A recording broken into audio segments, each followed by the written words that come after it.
And I'm so excited to be talking to our next guest. He is now a New York Times best-selling author. That is just so awesome, and I'm so proud of what he's accomplished. He was awesome before, but now he's even awesomer because he's added that to his credentials, along with his co-author Robbie Barbero. If you can guess who it is, because I gave you a little hint, it's none other than the co-author of Mastering Diabetes. His name is Dr. Cyrus Khambatta. He wrote this amazing New York Times bestseller. We're going to give you the link so that you can check it out.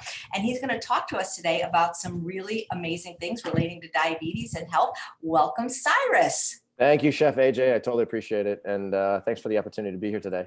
Well, it's fun because you are always the interviewer. You've hosted the Mastering Diabetes Summit, or co-hosted, and the new COVID Summit, and the Forks Over Knives webinar. So this is your turn to say whatever you want to whoever you want about anything you want. Oh, I can say whatever I want? Oh, absolutely. Okay. Well, then we're in. Absolutely. So where would you like to start, Cyrus? Because you're a type 1 diabetic. You're very well controlled on a high carb diet. Yeah, interesting. Okay, so maybe here's a simple place to start. Why don't I just sort of like give people a little background about my own personal story, and then that'll pave the way for like what is diabetes and what causes it, and we can go into detail there. Sounds okay. Good. So I grew up as like a pretty happy-go-lucky kid. I've been an athlete my whole life, played everything under the sun: soccer, baseball, cross country, you name it. When I got to college, I was 22 years old, and out of the blue, I started feeling extremely thirsty. I was cramp when I would go to sleep at night. I was very tired, and I was urinating something like, 15 to 20 times a day. And so I knew something was wrong. I picked up the phone, I called my sister, and I said, "Hey, Shanaz, what is happening to me right now?" She's a doctor of osteopathy, and she's brilliant. So I explained all my symptoms to her, and she started crying immediately. She said, "Cyrus, you are explaining to me that you have type 1 diabetes. Drop everything you're doing and go straight to the health center." And I looked at her, I listened to her, and I was like, "Shanaz, I don't have diabetes. Are you kidding me? Look at me. I'm normal weight. I don't eat a lot of junk food, and I'm an active guy. So that right there tells you that I probably don't have diabetes." She said, "Cyrus, I don't have time to explain. Just go to the health center right now, and you may need to get sent to the hospital." So I go to the hospital. They check my blood glucose, and my blood glucose is 680. Okay. That is more than 6 times higher than it's supposed to be. Your glucose is supposed to be between 80 and 130 on a daily basis. My glucose was up in the 600s. So they took me straight to the hospital. They checked me in for 24 hours. They started drip feeding insulin into one arm, and they started giving me saline into the other arm. So saline was for hydration, insulin was to bring my blood glucose down. Over the course of 24 hours, they were able to bring my blood glucose down into the low 200s, and they discharged me from the hospital 24 hours later with not 1, not 2, but 3 diagnoses. Number 1, Hashimoto's hypothyroidism.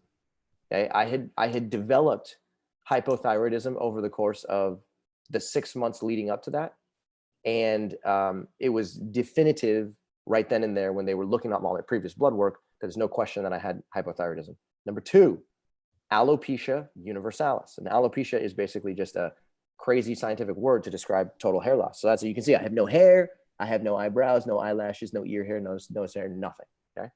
And then number 3, type 1 diabetes. And it turns out that all 3 of them are autoimmune conditions. So I got 1, 2, 3, and all 3 of those set in within a 6-month period. So I leave the hospital with 3 autoimmune conditions, with a prescription for 2 types of insulin, with a blood glucose meter, test strips, and a life alert bracelet that basically says, "Hey, I'm a chronic disease patient. If you find me passed out on the sidewalk, call 911. So you can imagine at the age of 22, you go from being happy-go-lucky to chronic disease patient with 3 autoimmune conditions overnight. That was a big deal, right? So for the first year of living with diabetes, I was nervous because I didn't know what I had done to create this situation. All I knew was that I didn't feel well, and that when I checked my blood glucose, it was a complete disaster. So I followed the advice of the doctors at the time, and they said, "Cyrus, eat a low carbohydrate diet." Why low carbohydrate? Because that's the one size fits all prescription for people living with any form of diabetes. It's been that way for 30, 40, 50 years, and it continues to be the one-size-fits-all solution for people living with all forms of diabetes that's recommended by the medical world. So a low carbohydrate diet has many names. In today's world, it's either the Atkins diet or the South Beach diet or the paleo diet or the ketogenic diet. Regardless of how you slice it, all of these diets basically they recommend that you minimize your intake of fruits, of starchy vegetables, of legumes, and of whole grains, and that you eat things like meat and fish and dairy and oil and avocados and nuts and seeds and processed meats like bacon and salami and beyond. So I was doing that, and I was trying to do it in the healthiest way possible. So I would eat things like turkey burgers for breakfast. I'd have some eggs. I'd have sandwiches with really small amounts of bread. I'd eat Black Forest ham. I'd have tuna for dinner. And I thought that was just the right way to go about it. And I thought it was supposed to make me healthier. But my health went in the opposite direction. Energy levels kept on falling. My ability to be active went way down. I'm used to exercising at least once a day, sometimes twice a day. I play soccer. I lift weights. I ride my bike a lot. And you take somebody who's a very athletic dude, and all of a sudden you give him diabetes and you restrict his ability to move his body, you're going to make him very unhappy. So over the course of the first year, my glucose was a disaster. My insulin use went up. I couldn't use my body the way I wanted it to. My joints began to hurt. My muscles began to hurt. I became anxious, and I started to become depressed because I thought to myself, well, at the age of 23 now, I'm living in a body that feels like an 80-year-old's. Something is wrong. So at that point, I decided that I was going to open my mind to learning about another way. Maybe there was some other alternate way of eating that could actually improve my health. And there was a voice in the back of my head that said, Cyrus, learn how to eat. You don't know how to eat. You don't know anything about nutrition. And until you learn how to eat, you're going to have crappy health. So I said, okay, fine. So I started listening to that. And I just started picking up the books and attending scientific lectures and watching videos on YouTube to try and understand more information about diet. And one thing led to another, and I got turned on to this idea of being a plant-based eater. I did not go into this looking to be a plant-based eater. I really did not. I just went into it to try to learn something about how I could improve my health. And all roads pointed towards being a vegetarian or being a vegan. And I said, okay, good, let me pay attention to this. So long story short, I ended up under the tutelage of a doctor named Dr. Doug Graham, and he is a raw food educator. He teaches people how to adopt a raw food diet. He was literally the first person that I met who was willing to talk to somebody living with type 1 diabetes. And I said, okay, great. So under his supervision, he transitioned me to a low-fat, plant-based whole food diet. And he told me, he showed me how to get rid of meat and chicken and fish and olive oil and dairy products overnight. And by doing so, my energy levels skyrocketed within the first week, just skyrocketed. Hydration through the roof. My blood glucose fell dramatically. My insulin use fell dramatically, and I started to feel a lot better. Now, the reason why this is such a sort of mind-shifting phenomenon is because everything I had learned up to that point said, anytime you eat fruits and starchy vegetables, you put those into your mouth, your blood glucose will go up and your insulin use will go up. And the exact opposite happened to me. I was eating, Chef AJ, I was eating plates of fruit with bananas and mangoes and papayas and dates and berries. And it seemed like the more fruit I ate, the lower my blood glucose became and the less insulin I needed. So I put myself back to graduate school to go get a PhD in nutritional biochemistry because I was fascinated by this thing that was happening in my body that I could not explain. So while I was at school at UC Berkeley for 5 years, I learned the ins and outs of diabetes. What causes diabetes? How do you reverse diabetes? How do you manipulate diabetes to your advantage? And while I was there, I uncovered almost 100 years worth of scientific information about what was exactly happening inside of my own body. So I was able to describe all of the phenomenon that was happening inside of my body using science. And that was the first time that all these light bulbs went off in my head. And I said, you know what? There's a lot of information here about how people can reverse this thing called insulin resistance, which is really the cause of high blood glucose. And by understanding what insulin resistance is and how to reverse it, you can virtually eliminate pre-diabetes and type 2 diabetes off the map, and you can get exquisite control over type 1 diabetes. So here we are today in 2020. We operate Mastering Diabetes, which is an online group coaching program for people with all forms of diabetes. And we teach them exactly that, how to transition to a plant-based diet. And by doing so, how to get incredible blood glucose control, lowered oral medication use, less insulin, and how to lose weight permanently and keep it off for the rest of your life. It's been a fun journey, and it's only really beginning at this point. May I ask you how old you are? People are asking. Yeah, for sure. How old do people think I am? Let's play that game. 30s? 30s. I'm 39. I'll be 40 next week or this year. Sorry. Oh, not next. No, because you're a Libra. I remember. That's why. That's right. That's right. So this fall. Well, let me just read some of the kind comments, like from Violet. He's so handsome. God bless him. Sherry says, I've learned so much from Cyrus and Robbie over the last few years. Cyrus is brilliant and will forever change the lives of diabetics. Yeah, people say they believe in that you're, oh, you look a lot younger. So Paul's wondering how you got diabetes in the first place. And Stephanie wants to know if your sister also went plant-based. Oh, great question. Okay. So my sister is not plant-based. So again, she's a brilliant, brilliant physician, but she herself is not plant-based. She understands the plant-based message. And I think she's learning more and more, but she's also, she is a product of a traditional healthcare model. And in the traditional healthcare model, they don't teach you anything about nutrition. You know, it's not her fault. You know, there's actually 5 physicians in my family, and none of them learn anything about nutrition, right?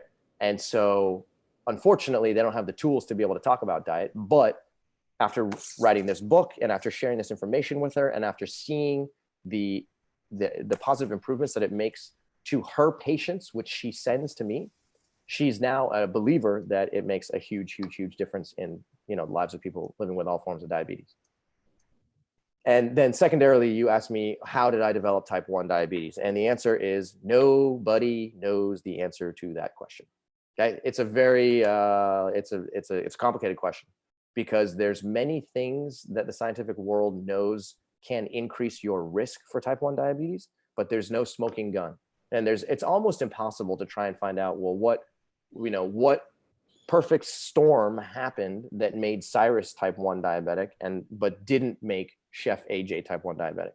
It could be specific mycobacteria present in the food that I was eating, either in the dairy products that I was eating or in the meat that I was eating. It could be I was exposed to a virus, and that virus can actually trigger an autoimmune reaction. It could be that I developed gut permeability from a young age. It could be that I wasn't breastfed for a significant period of time. All of these things can influence your risk for the development of autoimmune conditions. And type 1 diabetes is one of those conditions that can result from any one of those lifestyle behaviors.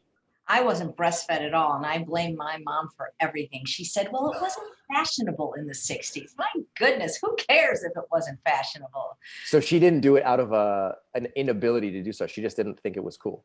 You know, she's gone now, so I don't know. Maybe she really couldn't get the milk or whatever. But I know that, like, you know, my asthma, I'm pretty sure if I could have gotten some milk from the boobie, I wouldn't have had this my whole life. For sure. I mean, here's the funny thing is I wasn't breastfed. I was breastfed for 1 month.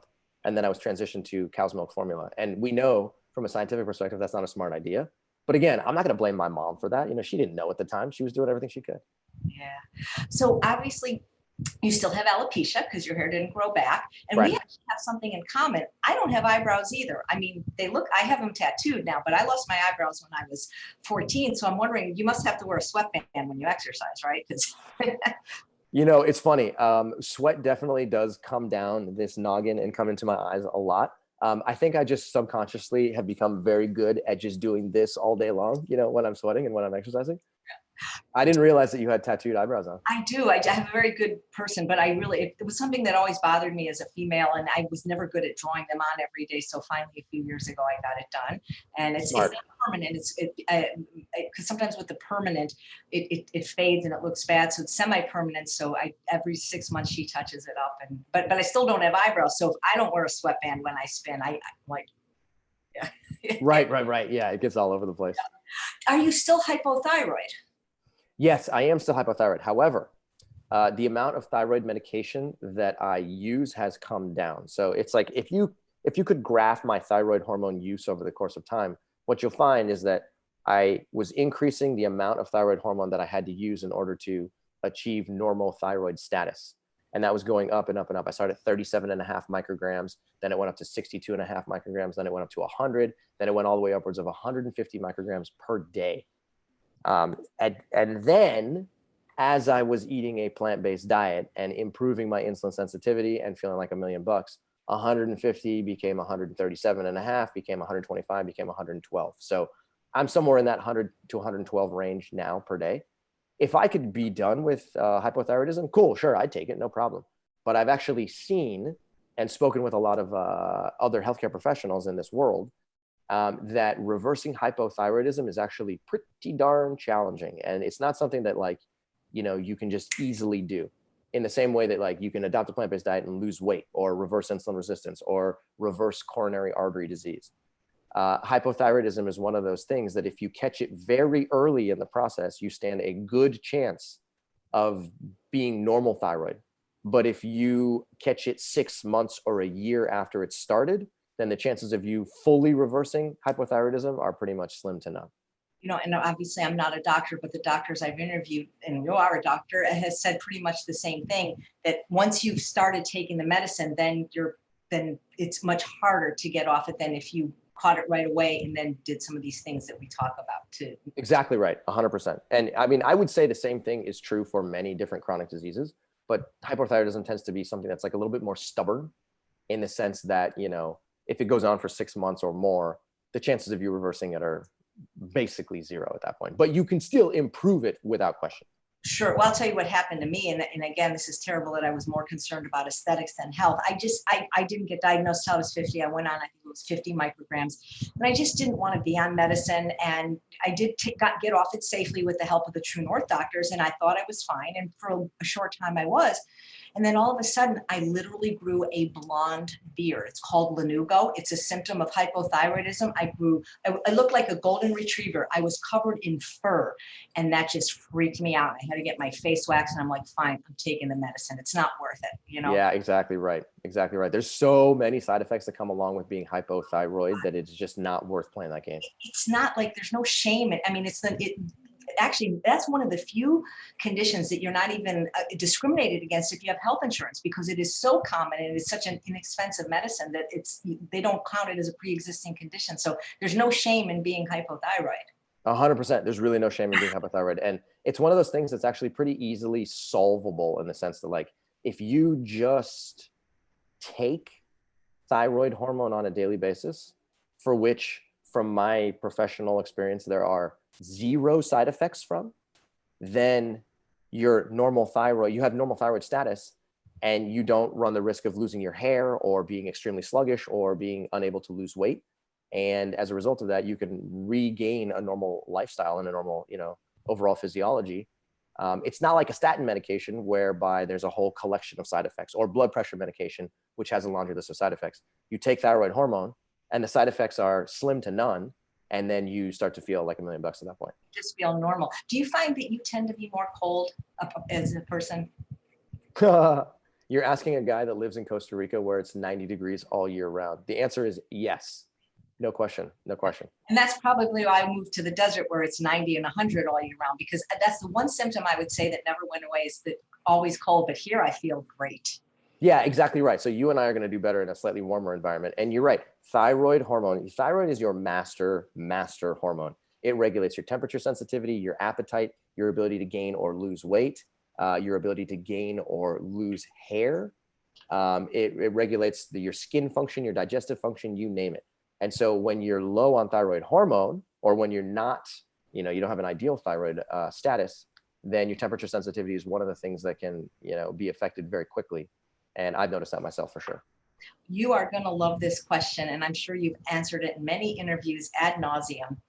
Paul says, could you ask him if you can ever eat too much fruit in terms of his condition? Oh, yeah. Okay. So let's answer that question in many different ways. The question really becomes, can you eat too much fruit, period? Or I should say question mark, right? Regardless of what type of health condition you have, even if you don't have any pre-existing health condition, no diabetes, no heart disease, no cancer, nothing, okay? Is there such thing as eating too much fruit? Okay, Dr. Greger actually has some videos on this, and I think he does a good job of sort of scratching the surface.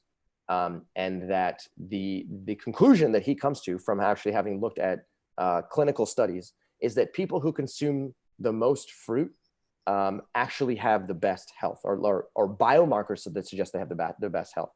And these include studies of people who are eating 30 servings of fruit per day. Okay, they have very healthy bowel movements. They got low blood pressure. They got low cholesterol. They have no indicators of diabetes, and they're normal weight. Okay. Now, if you take somebody who's living with diabetes, whether it's type 1 like myself or prediabetes or type 2 diabetes, the question is, well, are you also capable of eating 30 servings of fruit per day, 20 servings of fruit per day?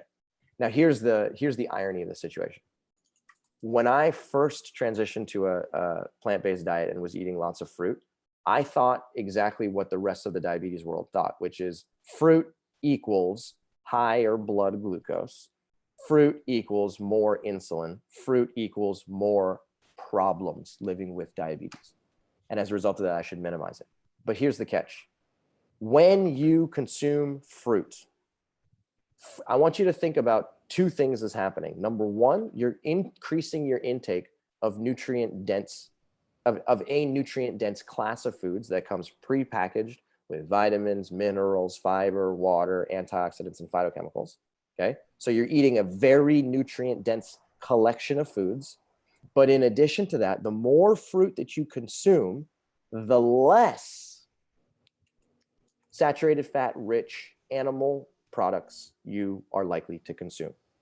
Okay. So the more fruit you eat, the less animal products you eat, the less processed food you eat, the less fat and protein rich food you consume. So two things effectively are happening. You're increasing your food intake and you're getting more micronutrient density. And you're also decreasing your intake of foods and nutrients that are known to cause chronic problems such as heart disease, weight gain, diabetes, and high blood pressure. Okay. So the answer to your question is, when people come into our coaching program, we tell them this every single time. We say, the people who eat the most fruit have the best results, get the best results. And when I say get the best results, I mean best blood glucose, most stable blood glucose. They lose the most weight. They're able to keep that weight off over the course of time. And truth be told, they are some of the happiest people I know. They're some of the happiest people I know. Do I have an evidence-based randomized control trial to prove this? Absolutely not. I don't. I wish I did. But I know empirically from having worked with thousands of people that people who really prioritize consuming fruit get phenomenal results and, kiss insulin resistance goodbye. That is fantastic. Well, Paul, who asked the question, said, well, you often hear how bad fruit is for you due to sugar. And Fran says, well, what if you have low thyroid and candida? Can you still eat lots of fruit? Okay. I love it when people say fruit equals sugar. Sugar makes you fat. Sugar raises your cholesterol. Sugar makes you diabetic. Don't eat fruit. Okay. So let's take a step back here. If you're going to equate something as complex as fruit to just sugar, that's like looking at the rainforest and saying, oh, the rainforest is just a bunch of leaves. Okay. It's completely negating the biodiversity that exists inside of a very complex species. Okay. So if you take a mango as an example, a mango has carbohydrate and fat and protein and vitamins and minerals and fiber and water and antioxidants and phytochemicals. Okay. It has 9 classes of nutrients in it. But yet when people talk about a mango, when they talk about a banana, what do they say? They say, oh, a banana is just a bunch of sugar. They don't pay attention to the fat, the protein, the vitamins, minerals, fiber, water, antioxidants, and phytochemicals. Where's the conversation about those guys? How come all of a sudden those nutrients disappeared from the conversation? Okay. So a fruit is a very complex ecosystem. And this ecosystem has inside of it this thing called fiber. And fiber is very, very, very, very important. Okay. Have you ever seen an overpass? Like you're driving along the highway and they're constructing an overpass, or they're constructing a highway system. Have you ever seen one of those before, Chef AJ? Okay. So they're like they're laying the groundwork and they're pouring the concrete and they're creating the structure for these overpasses to go over the highway. Okay. If you pay attention, what you'll find is that inside of the supports that hold up the overpasses and the overpasses themselves, they have this stuff called rebar. Okay. So rebar is this, it's metal that goes inside of a concrete post that's going to hold up an overpass. Okay. And the purpose of the rebar is to give it seismic structural stability and also to make sure that it's not just a pile of concrete. Okay. So the concrete basically has inside of it this thing that's there to make it structurally stable.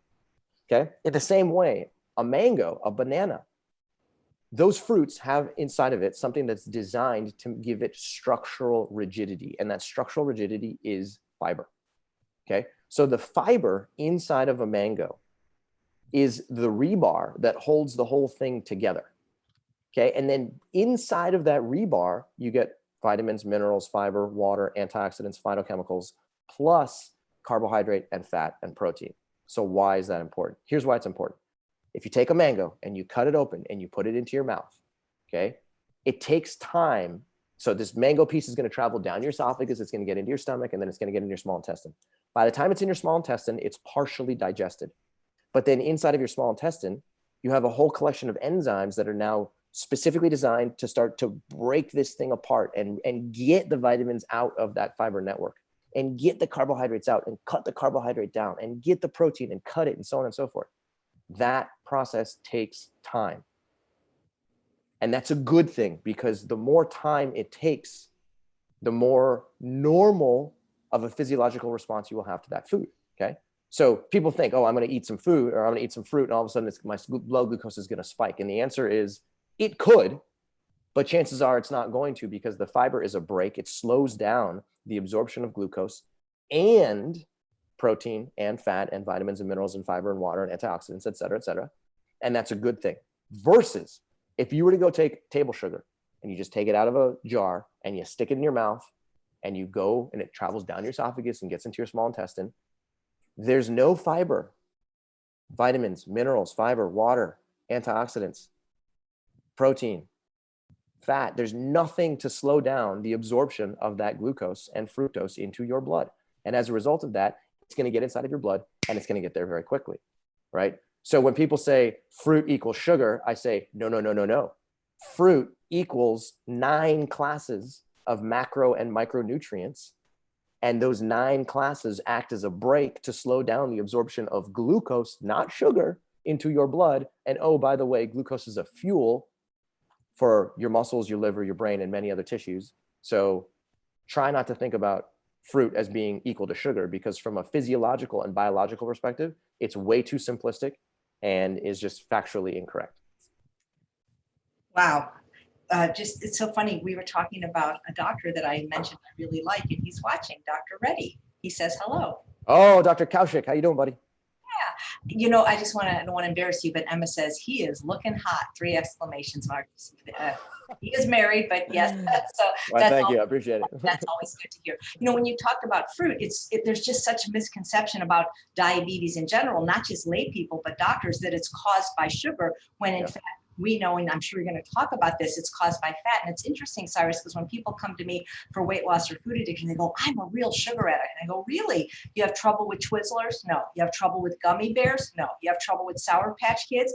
They're never really sugar addicts. They're sugar fat addicts. The sugar always comes with fat in the form of cakes, donuts, ice cream. So nobody I know, because sugar's not fattening. It's not. Exactly right. Exactly right. So I guess what you're alluding to here is that we can't really talk about, sugar. I hate that word, sugar. We can't talk about glucose or carbohydrates in isolation of other macronutrients that are also present in food. Okay. Now, for the longest time, we've been told that diabetes is a condition that is caused by an overconsumption of sugar. If I walked out onto the street today and I said literally the word diabetes to 100 people, and I said, give me the first word that comes to your mind when I say the word diabetes, what is it? 90+% of those people would say sugar, right? It's a fun experiment. Just go up to people and say, what's the first word that comes out of your head? Diabetes, sugar, right? And the reason for that is because over the course of the last 30, 40, 50 years, the medical institution has made an association between diabetes and sugar. And there are plenty of randomized control trials that show that when you take an individual and you give them white refined table sugar, that their level of insulin resistance increases. And as a result of that, their liver gets into an impaired state, their muscles get into an impaired state, and their blood glucose will climb. And you know what? That's a true statement, okay? I am not advocating that anybody consume refined white processed sugar, okay? Because it is problematic. We do know that it can increase your risk for many chronic conditions, okay? Will it cause diabetes? It depends. There's a lot of other factors that factor into it, okay? But I will tell you this. Let's go backwards in time, 2012. Is that right? No, 2007, when I first got to UC Berkeley. I was under the tutelage of a professor named Dr. Mark Hellerstein. He's literally like a Goodwill Hunting. This guy is so smart that when he opens his mouth, I have to have a pen and paper with me so I can write down as many things as I possibly can before I lose it, okay? So Mark gave me the opportunity. He said, Cyrus, you get to, in your studies over the course of the next 5 years, you get to induce insulin resistance and diabetes in laboratory animals. These are mice and rats. And then you get to rescue them from insulin resistance and diabetes using any number of different interventions.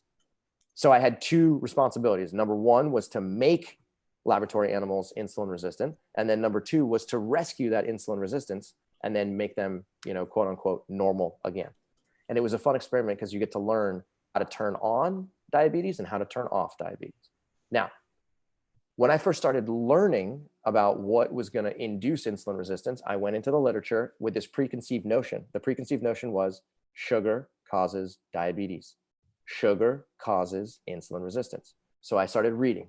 I started, pulled up one paper after another, after another, after another. I said, we induced insulin resistance in laboratory rats by feeding them a diet high in saturated fat. And I was like, wait, saturated fat? What's that all about? Next paper. We induced hyperglycemia, which is code for insulin resistance and high blood glucose. We induced hyperglycemia by feeding animals a hyperlipidemic diet. That's a diet that's high in fat. Paper after paper after paper after paper was just all about high fat, high saturated fat, lard, and beyond. And I was like, wait a minute. Are you telling me that I can induce insulin resistance by feeding animals fat and not sugar, right? There are papers that actually show you that you can make animals diabetic by giving them sugar. But just like you said, you don't give them sugar in isolation. You give them sugar in a high fat environment, and that makes them even more diabetic, okay? So if you look at the physiology, what you'll find is that when you're consuming high fat foods, the fat that you're consuming comes as this stuff called triglyceride in food. It comes in meat, it comes in dairy products, it comes in cheese, okay? It comes even in avocado and coconut oil, okay?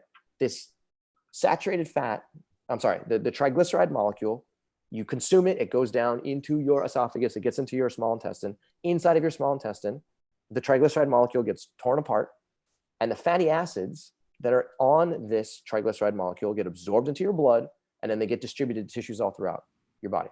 Okay. Now, those fatty acids are supposed to go into predominantly one tissue and one tissue only. And that tissue is called your adipose tissue, your fat tissue.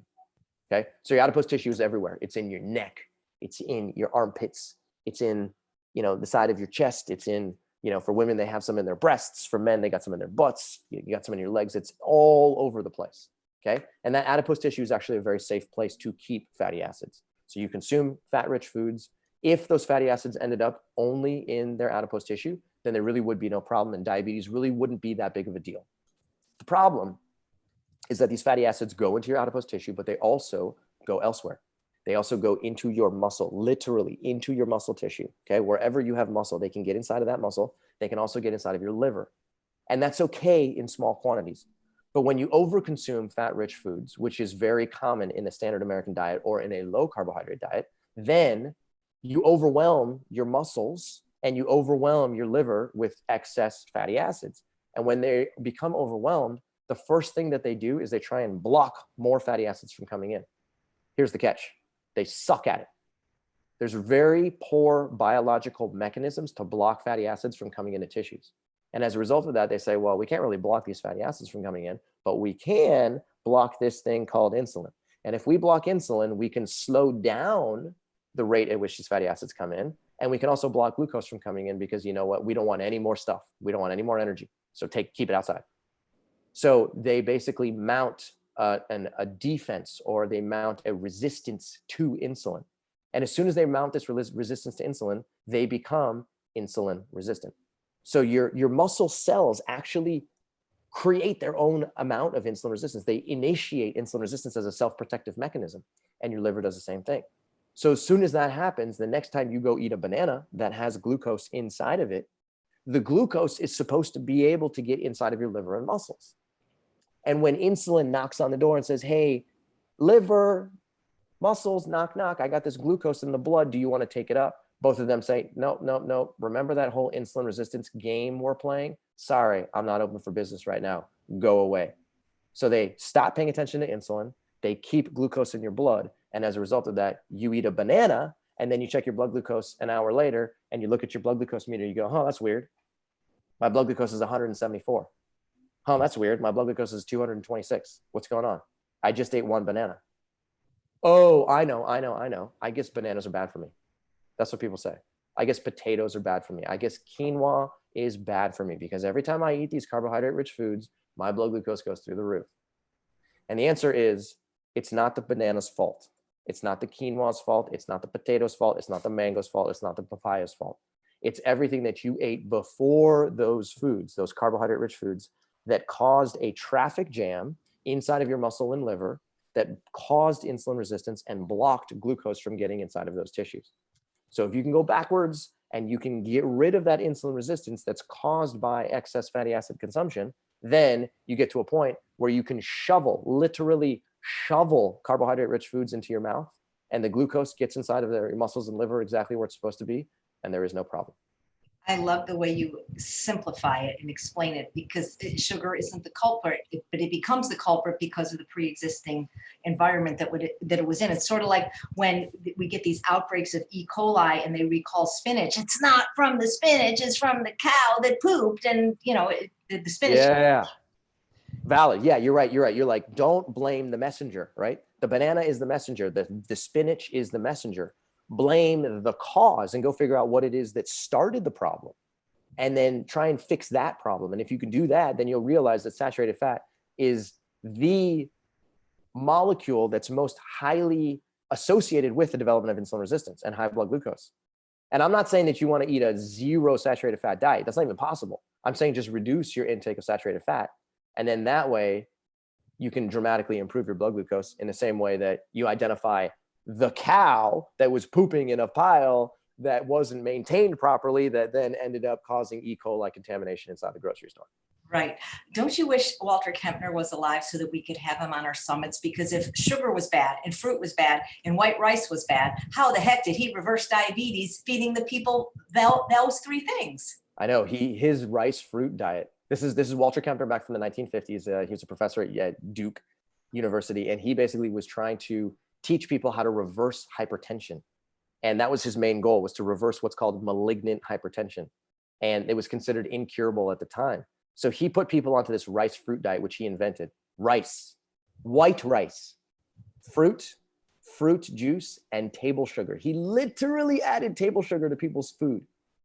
And he gave people those 4 foods, which are basically condemned by modern society. Don't eat white rice, don't eat fruit, don't drink fruit juice, and certainly don't have any sugar. And he put people on this diet and gave them exclusively those 4 foods. And what happened? Blood pressure dropped, malignant hypertension reversed, weight loss, reversed type 2 diabetes, and significantly improved liver function, right? Amongst other things. So you're absolutely right. Walter Kempner is one of our heroes.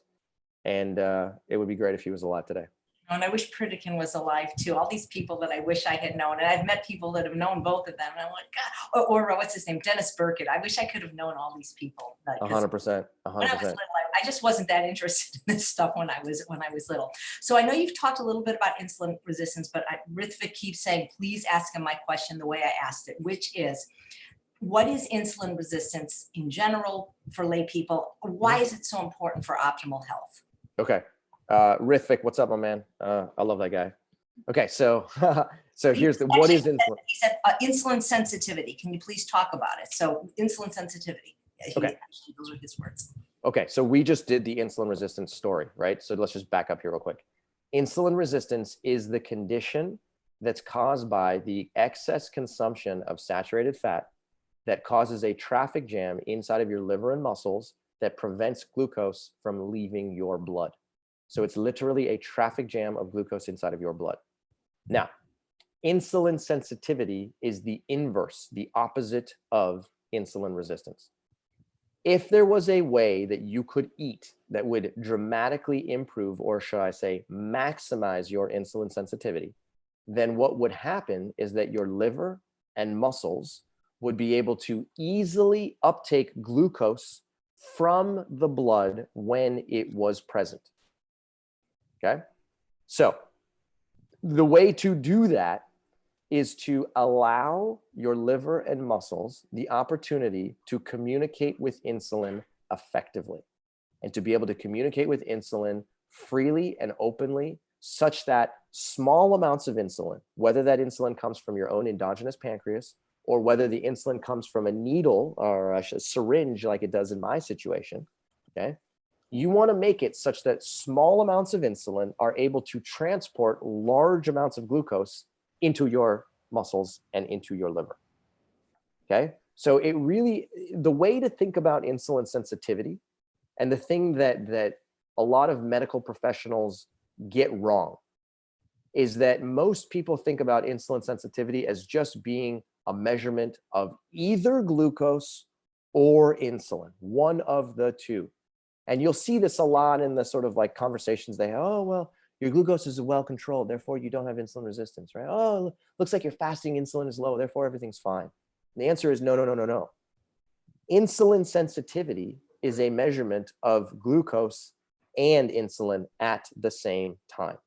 It is a measurement of the ratio of glucose to insulin, or you could think of it as the ratio of carbohydrate in your diet to insulin required to metabolize that carbohydrate.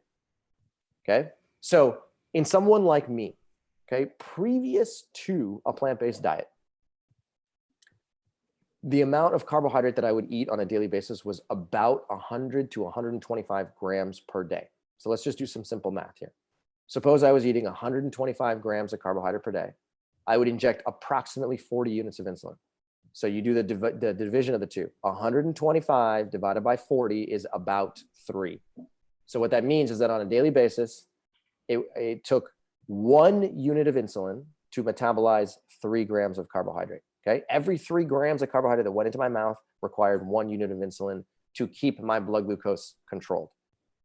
3-to-1 ratio. In today's world, I can now consume 700 grams of carbohydrate per day, and I can use 25 units of insulin per day. So do the math on that. 700 divided by 25 is 28 to 1. So what that means is that every time I consume 28 grams of carbohydrate, I need 1 unit of insulin. So back in the day, it was a 3-to-1 ratio. Today, it's a 28-to-1 ratio. And that's a huge, huge, huge difference, right? As a result of that, what that means is that I am now capable of consuming a significantly more carbohydrate energy, which means significantly more glucose energy in my food. And as a result of that, I actually can do it using less insulin than I was able to do it before. And that right there is one indicator of insulin sensitivity. And the bigger picture here is that, yeah, insulin sensitivity is important because it keeps your blood glucose controlled. But insulin sensitivity is also important because the more insulin sensitive you become, the better your cardiovascular health. The lower your cholesterol levels usually become, the lower your blood pressure usually becomes. Okay, the less atherosclerosis you are likely to experience. The easier it is to lose weight. Okay, so I like to think of insulin resistance as being the central condition which increases your risk for many, many, many chronic diseases. Okay. And these chronic diseases include all the forms of diabetes plus cardiovascular conditions. They also can increase your risk for the development of Alzheimer's disease, fatty liver disease, chronic kidney disease. The list goes on. There's also a whole collection of these unintended, or what's the word I'm looking for, inevitable consequences of diabetes that most people, think just have to come along for the ride, including blindness and retinopathy and neuropathy and erectile dysfunction. All of those are related to insulin resistance. In our book, on page 12, we drew this picture right here.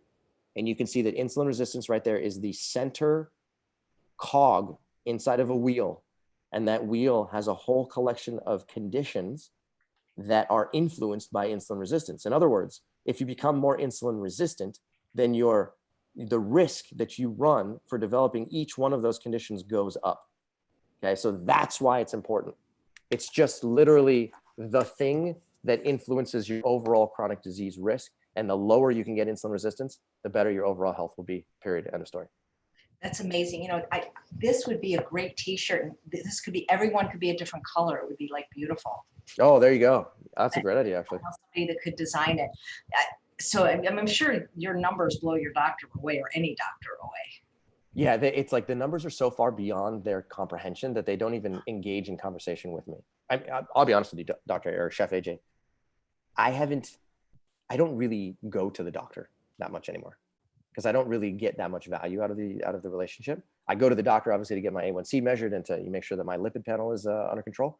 But I used to go to the doctor, 10 times a year? I go to the doctor 3 times a year now at this point, right? And that's just a testament to the fact that like my health is in tip-top shape and I don't really have a need to go to the doctor as much. I know what you mean. The only reason I go is to gloat.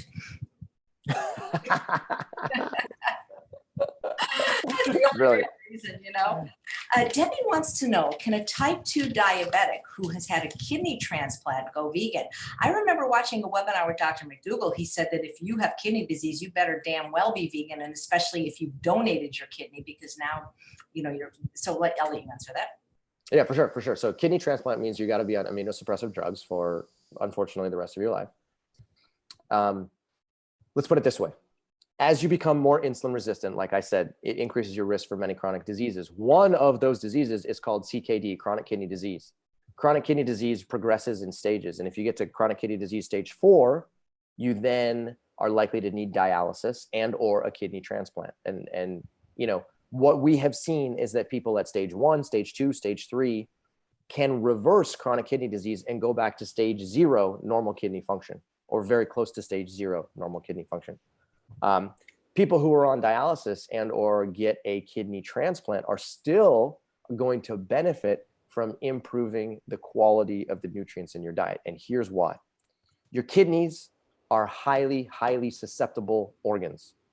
And these organs, just like your brain, just like the blood vessels all throughout your body, just like your pancreas, just like your liver, are influenced by and highly susceptible to the nutrients inside of your diet. So when you're consuming a diet that is high in saturated fat, high in animal-based protein, high in very particular types of amino acids that can be, that are typically sulfurinated amino acids, they can create the perfect storm for the nephrons inside of your kidney, which are these like microscopic little nets. They can create a very inflammatory environment for those nephrons. Okay, you have billions of nephrons inside of your kidney. And when those nephrons actually end up decreasing in their function because the blood is too acidic, because there's inflammatory proteins that are being secreted by them, those nephrons, as soon as they basically stop functioning, then the overall function of your kidney starts to go down. Okay, so what you want to do, whether you have your own endogenous kidney or whether you have a kidney transplanted, is preserve the function of those nephrons and preserve the function of your overall kidney. And the easiest way to do that is to eat a diet that is high in fiber, low in saturated fat, and low or hopefully non-existent in animal-based protein. And when you do that, the chances of you optimizing your kidney function over the course of time go way up. Absolutely. Well said. And it works for diabetes, and it works for heart disease, and it works for weight loss and food addiction and autoimmune disease. It's almost like I hear Dr. Greger in my voice, in my head saying, is there nothing a plant-based diet cannot do? Cannot do. I know, it's funny because there, you know, a lot of people say if a plant-based diet was a pharmaceutical drug, it would literally be a not billion-dollar drug. It would be a trillion-dollar drug, because it's basically it's a medication, if you will, that can reverse practically all chronic disease, right? So don't think of it as just being like a pill like Viagra that can improve the blood flow to your sexual organs, right? Or a blood pressure medication that can reduce the pressure inside of your blood vessels. It does all of that at the same time, and reverses diabetes, and limits your risk for cancer, and improves the function of your brain, et cetera, right? So just imagine if there was a pill that could do that, people would be going gangbusters for it. And the pill actually is called broccoli and carrots and mangoes. Yeah, absolutely. You mentioned saturated fat. Do things like avocado, nuts, and seeds have saturated fat? And Kay wants to know, how do high-fat foods like these affect you if eaten in moderation? For sure. Okay. So the question really becomes, what is moderation? Okay. Moderation means something different to every single person. Okay. You might take a look at you know, a whole avocado and say, well, I'm going to eat one avocado every other day, and I'm going to eat a bunch of fruits and vegetables as well. That's moderate, right? I might take a look at an avocado and say, okay, well, I'm going to eat a quarter of an avocado every other day. That seems moderate to me, right? So this term that like moderation is the answer is really too vague for us to like learn anything from. What we have found is that there are foods that are richer in fat and richer in protein, okay, that we put into the yellow light category. And these include avocados, nuts, seeds, coconuts, olives, and one other that I'm forgetting off the top of my head. Okay, these foods we put into the yellow light category because you can eat them. In fact, we encourage you to eat these foods, but again, a little bit goes a long way. Okay, when I say a little bit goes a long way, what I mean is that we have found that if we can limit people's total fat intake to approximately 30 grams of total fat per day, not just saturated fat, but total fat per day, then you stand the chance of maximizing your insulin sensitivity the most.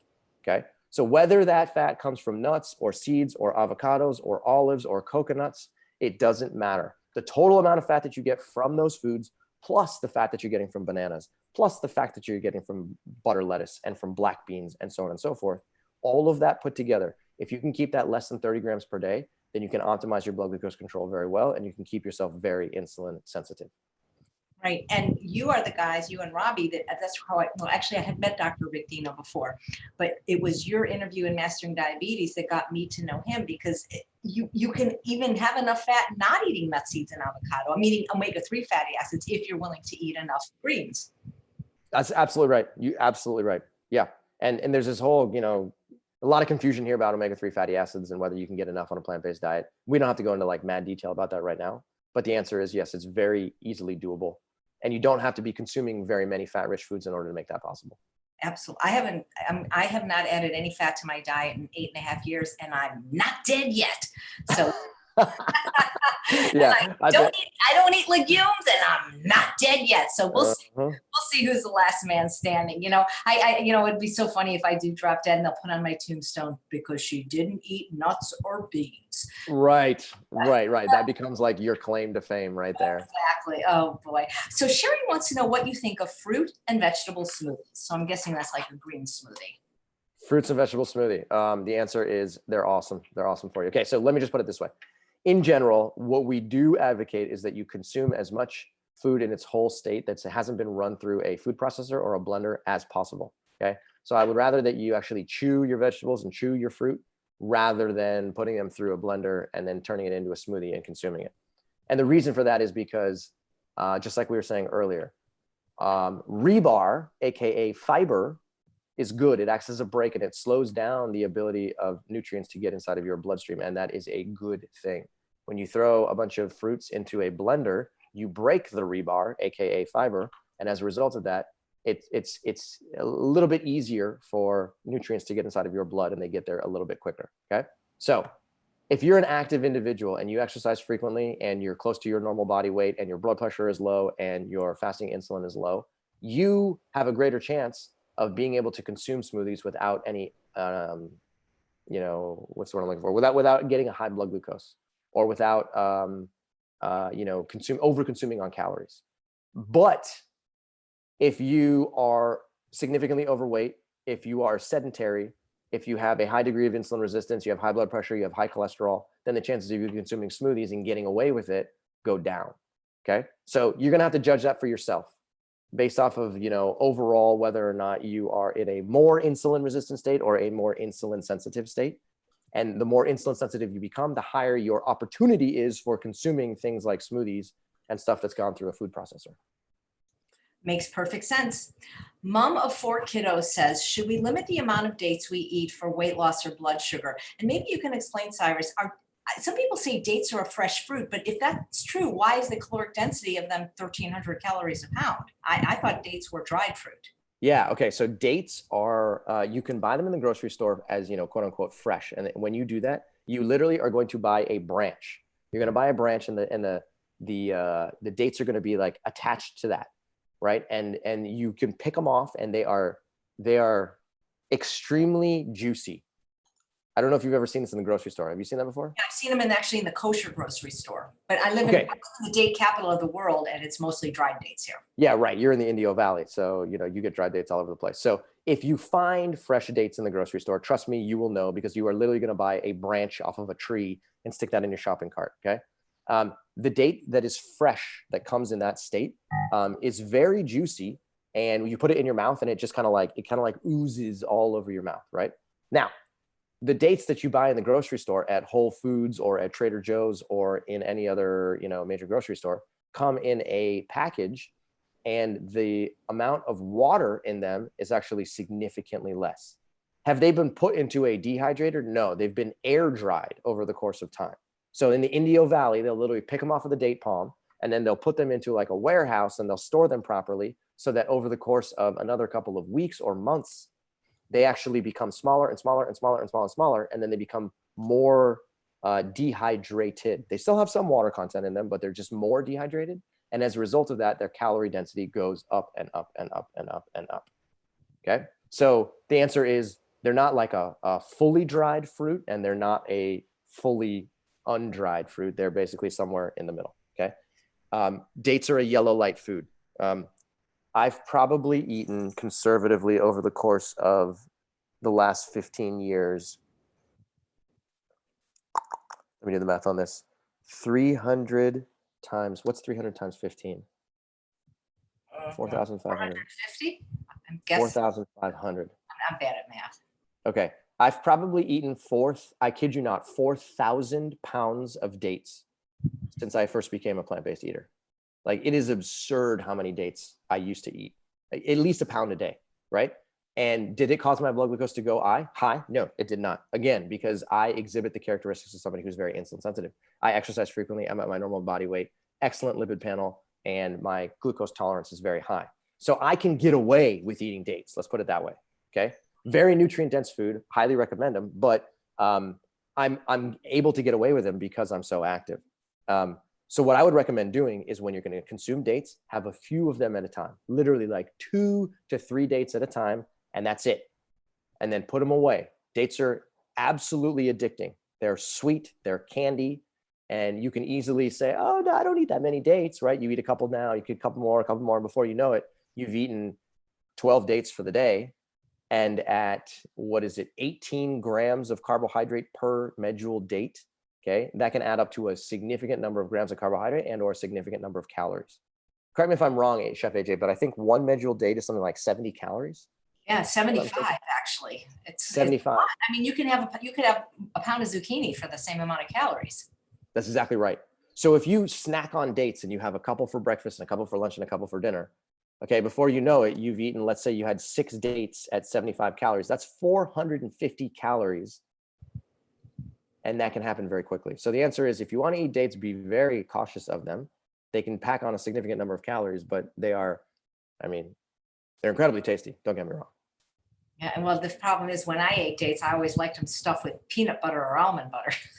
I know. They're so tasty. Have you ever tried that stuff, the PB2 powder? I haven't, because does it ever come without sugar? Because I'm just pretty strict on the no sugar. Do they make PB2 without sugar now? You know, I've seen different brands of it. PB2 itself, I think, either contains sugar or sometimes they put like a cocoa powder in there as well. But there are other brands that I think do not have any sugar in them, if I'm not mistaken.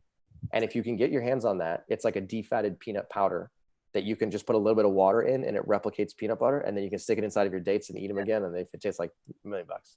So as a food addict in recovery, I don't want to replicate. I'm going to be interviewing Dr. Tom Campbell soon, and he calls these loophole foods. And Okay, great. for me, segue foods, for me, it's a slippery slope, but for people that need it, absolutely. For So sure. how do you feel about vegan keto? There's some newer plant-based doctors that are saying you can lose weight, it doesn't affect heart disease. And if I'm understanding you correctly, Cyrus, in terms of insulin resistance and sensitivity, even if we could eat high fat and not have it affect our weight or our heart health, it doesn't seem like it's going to be very good for those that are that have insulin resistance. Yeah, it's not a good idea. It's not a good idea. Here's why. I'm sorry, let me back up. If you are trying to maximize your insulin sensitivity, okay, eating a higher carbohydrate, low fat, plant-based diet, just like we've been talking about, is your get out of jail for free card. It's your best chance at achieving maximal insulin sensitivity. There are people who say, okay, well, what if I want to continue to eat a ketogenic diet, right? Does that mean that, and I understand that your message of eating a high saturated fat and or animal-based diet could be more problematic.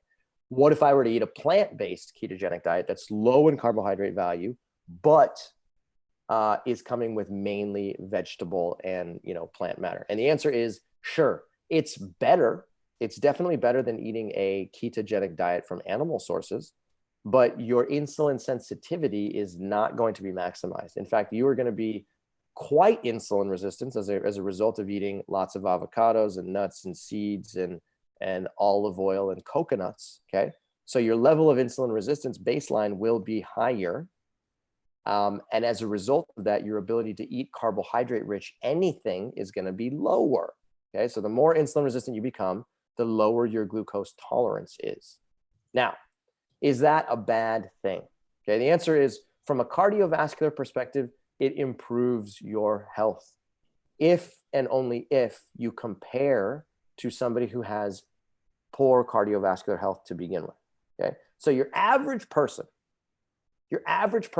who's living with some form of insulin resistance, has elevated lipids, may have a slightly high blood pressure, okay, and maybe experiencing atherosclerosis, okay? That's a person who's eating a standard American diet or eating a low carbohydrate diet.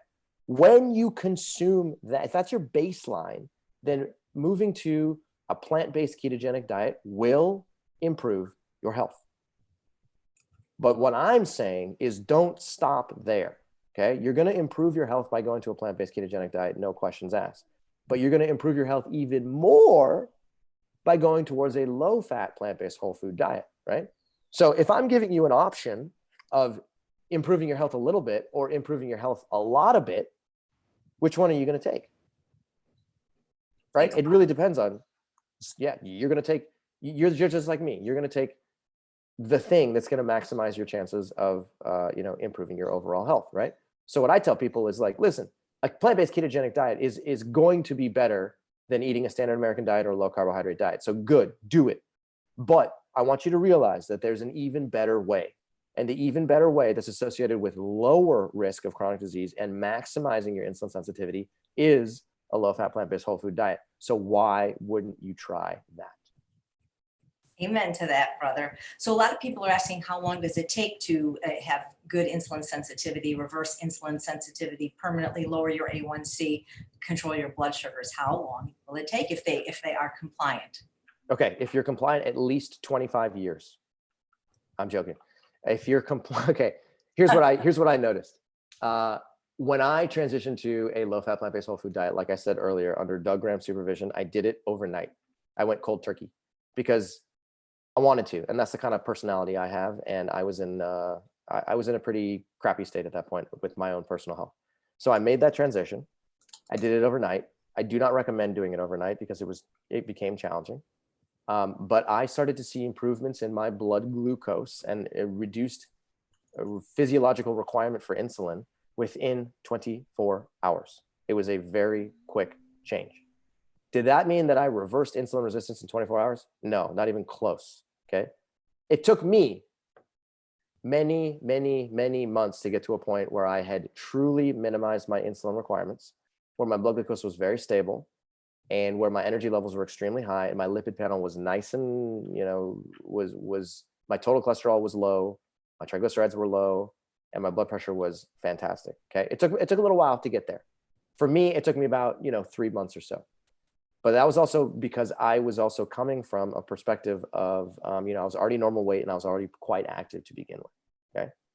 What we have found in our coaching program is that if you are eating the way that we describe, by eating mainly green light foods with a small amount of yellow light and trying to eliminate completely red light foods from your diet, you can expect that at the very minimum, it would take, let's say, 3 months to completely reverse insulin resistance. More likely approximately 6 months. Now, we've had some people in our program that have been doing this for 3 years, and they continue to, be part of the coaching program. And that's fantastic because we love to see longevity baked into this whole process. Okay. But you can see evidence of improved insulin sensitivity immediately, literally within 24 to 48 hours. But to fully go through the process of dropping your blood pressure and improving your lipids and getting to your ideal body weight and getting a great A1C value, that is going to take 3 months, 6 months. And at that point, you're going to be completely changed from the inside out.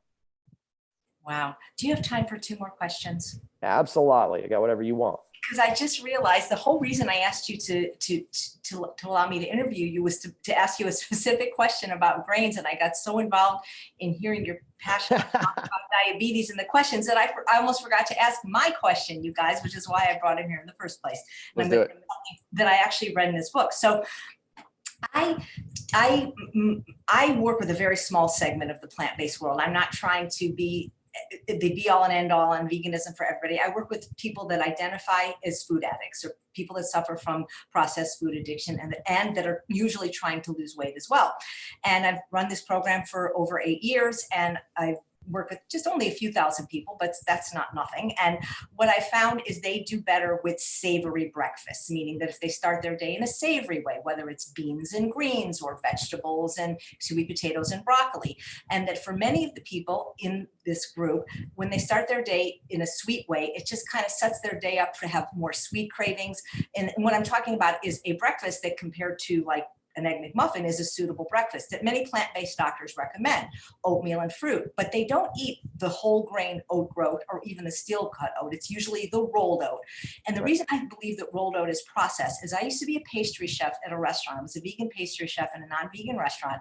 And one day we ran out of flour, the order hadn't come, and I literally used rolled oats. I didn't even grind them because the Vitamix was broken, and they completely dissipated. It's like the cake was perfect. It's like the rolled oat is so you can rub it in your finger and it dissipates. And rolled oats, you can cook them in 5 minutes as opposed to the oat groat in an hour. So I made a comment on Instagram or Facebook. I said that if you're struggling with cravings or trying to lose weight, that eating oatmeal fruit for breakfast is like eating cake, because the oats, which are high in fat and processed, are like sugar, and are like flour, and the fruit is like sugar. And people were bashing me out. It's like I was disrespecting Esselstyn, who endorsed my book, and McDougall, and I love these guys.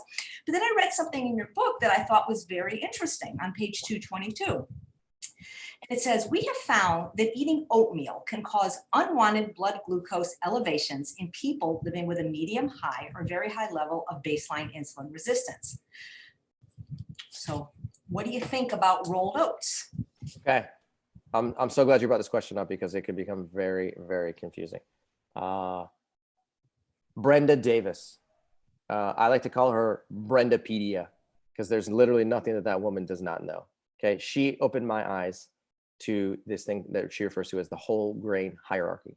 Okay. So she said, listen, the food that is used, the grain is important, but the level of processing of the grain is more important in determining how likely you are to be satisfied, how calorie dense the resulting product is, what your blood glucose is going to do and what it could possibly do to your body weight. Okay, so if you are just paying attention to the grain, okay, whether the grain is oats or whether the grain is barley or whether the grain is quinoa, and you're not paying attention to how it's actually processed and or cooked, then you're missing the bigger picture. And so I said, okay, teach me. So she said, let's take oats as an example, just like you were talking about. Okay, I'm going to show you this. This is a picture that came directly off of Brenda's website, and I'm just going to read it for you because it's a little bit small. Okay, at the top of the whole grain hierarchy, you have what's called an intact whole grain. So in this situation, when we're talking about oats, we're going to be talking about oat groats. And you can literally buy oat groats in the bulk section of your grocery store, and you can prepare the oat groats and eat the oat groats without doing anything else to them. You just literally boil them and you can consume them, and they taste fantastic, and you have yourself the most intact version of oats. Okay, underneath oat groats, there's another layer of, like, if you process oats to the next level, you're going to end up with steel cut oats. So steel cut oats are slightly more processed than oat groats. Okay, and you can buy steel cut oats in a can. You can go to Trader Joe's, you can go anywhere, and you can get them. You can make them in your kitchen, and they still taste fantastic, but they're a little bit more processed. Okay, the next level of processing are called rolled oats. Okay, so when you roll an oat, you end up with this flat, almost like paper-like consistency, and then you can take those oats and you can cook them and you can eat them, and they still taste really good. But again, they're just a little bit more processed than the steel cut oats were. Okay, and then down further on this hierarchy, or as you process these groats even more, the oats even more, you get to ground oats. Okay, and this is usually a flour. So you can get to oat flour. At that point, now you're dealing with the oat that has been ground into a powder, and then you can take that powder and you can reconstitute it and create something else out of it. And then you end up even lower on the hierarchy, the puffed oats. And the puffed oats are the oats that have the most processing, and they're going to be the most problematic for blood glucose, for satiety, for weight gain, for food addiction, and beyond. Okay, so your question was, what do I think of rolled oats? And my answer is, well, rolled oats are right in the middle of the hierarchy. So my answer is rolled oats are not good enough. If you're going to eat oats, eat as high on the hierarchy as you possibly can. Eat the oat groats if you possibly can. If you can't get your hands on oat groats, or you don't know what they are, you don't know how to prepare them, get the steel cut oats. But as soon as you go down from steel cuts and you go down into rolled, or you go down into oat flour, or you go down into puffed, now you're just asking for problems. You're asking for a feeling where you're not going to be satisfied. You're asking for the potential to be taken on more calories than you want to be taken on, because the calorie density is going to go up. You're asking for your blood glucose to do weird things, okay? And you're asking for more problematic metabolic issues down the road, okay? So eat as high as you possibly can on any of the whole grain hierarchies, and just ask yourself a question. When you're looking at something in the grocery store, what had to be present in order for this thing to come into existence, okay? In order to make a bread, you usually have to have a flour, which means that you took barley, you ground it to a flour, and then you reconstitute it into a bread. Not good enough. That's very low on the hierarchy scale.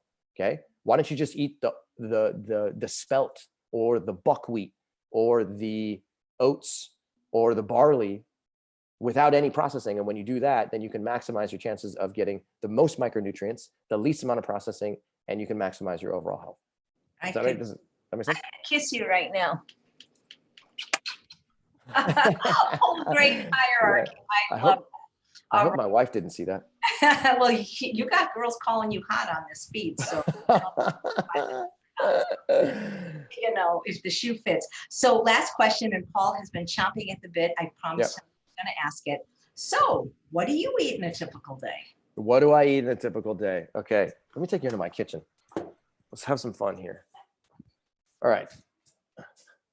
What I eat in a typical day, we're kind of low on food right now, but I'll show you. This basket is normally full of these guys. No, these are not bananas. These are plantains. So on a daily basis, I'll probably eat 6 plantains. Okay. And as you can see, these plantains are like, they're very big. You know, this is not like your average tiny banana. We also have these bad boys.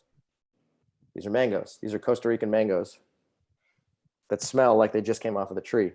And this is also a pretty big mango. I mean, in comparison to my head, it's like, I don't know, a quarter the size of my head or something. This is actually a small mango, but I'll probably chow down on like 4 of these per day, at least. Okay, so the bulk of my calories are coming from plantains. They're coming from mangoes. They also come from these guys, which you might have seen before too. This is a Meridol papaya, and these things are extremely cheap and they're very tasty. And this thing is like, you know, pretty much the size of my head. So that makes up the bulk of my calories. And I usually am eating lots of fruit for breakfast and then for lunch.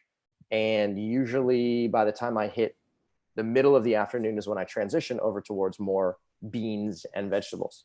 So the beans that I love to eat are currently in the Instant Pot making as we speak. And those beans are garbanzo beans. I'm a huge garbanzo bean fan. So I love eating garbanzo beans. And what's that? So I'm a huge fan of eating garbanzo beans. And so I eat those on a daily basis. And then in addition to that, I also eat things like non-starchy vegetables a lot. And those are things like onions and broccoli and cauliflower. And as you can see here, a bunch of tomatoes. And then we also got red peppers. I love eating cabbage. And so I'm eating those foods pretty much in the evening hours, almost exclusively. And I make sure that I get my fill of fruits before that. And then I'm pretty happy camper. That's amazing. Do you cook your plantains or do you eat them raw? Meredith wants to know. I eat them raw, actually. I eat them very raw because most people think you can't eat your plantains raw, but the answer is you can. If you just wait for them to be, you know, kind of a little bit squishy like a banana, then I eat them. And they're actually very filling and very, very tasty. That's amazing. Do you add, as Dr. Goldhammer would say, any chemicals to your food that will fool your brain satiety mechanism like sugar, oil, or salt? All the time. I add sugar, oil, and salt to every single thing that I eat. Just kidding. No, I don't. You're so deadpan, though. I believe you when you say it. You're like, your face is like, okay, thank you so much. No, we don't have sugar in our house. We don't have salt in our house. We don't have oil in our house. We just don't have it. And so therefore, like, even if I wanted to add it, I wouldn't know how to do that. I don't have the ingredients to do it. And you know, it actually pisses people off when they come over to our house. They're like, hey, where's the salt? I'm like, we don't have it. Right? Hey, can I get a little oil to put on this salad? I'm like, yeah, well, no, we don't have it. Right? And people are like, what do you mean you don't have olive oil in the house? I'm like, well, I don't have olive oil. I don't know what to say. Right? I love it. You're great. I had such a fun time talking to you, and you re-inspired me to reconnect with Dr. Mark Hellenberger, your professor, because I was going to interview him, and then it kind of slipped my mind. But if he's the one who schooled you, he's got to be brilliant. Yeah, that man's a brilliant man, and I'm happy to connect you guys one more time. But you know, he can go into a lot of detail about the physiology of heart disease and diabetes and weight gain and triglyceride metabolism, and he's got a really, really deep understanding of human physiology. Well, I hear your Instant Pot beeping in the background, which means it's time to let you go. Thank you so much, not just for this wonderful interview, but for all the work that you and Robbie do. And I hope one day to actually meet you in person. I feel like I know you anyway, but I don't even know if you're tall or shorter or anything like that. I know. One day we're gonna get to hang out big time, and we can eat a bunch of mangoes together. Are you tall? I mean, I'm just curious. I don't know. Are you 6 feet or? I'm 6'10", actually. I'm pretty tall. I'm just kidding. No, I'm not. I'm 5'11". So you know, I bet you're a great poker player. You're I'll tell you that. This is great. Well, thank you so much. And thank you guys so much for watching. Please come back tomorrow. Well, I'll be interviewing live at noon, Dr. Neil Barnard, and at 2 p.m., vegan bodybuilder, Derek Treesize. Thanks so much for watching. And thank you, Cyrus. This has been so much fun. Thank you, Chef AJ. I totally appreciate all the work that you're doing to really, really, really make a huge difference in this whole food plant-based world. And I mean, the quality of the information and the consistency with which you publish stuff is mind-blowing. So thanks for the opportunity to be here. I totally appreciate it. Of course, that's because I choose wonderful guests like you. Take care. Bye-bye. Bye-bye.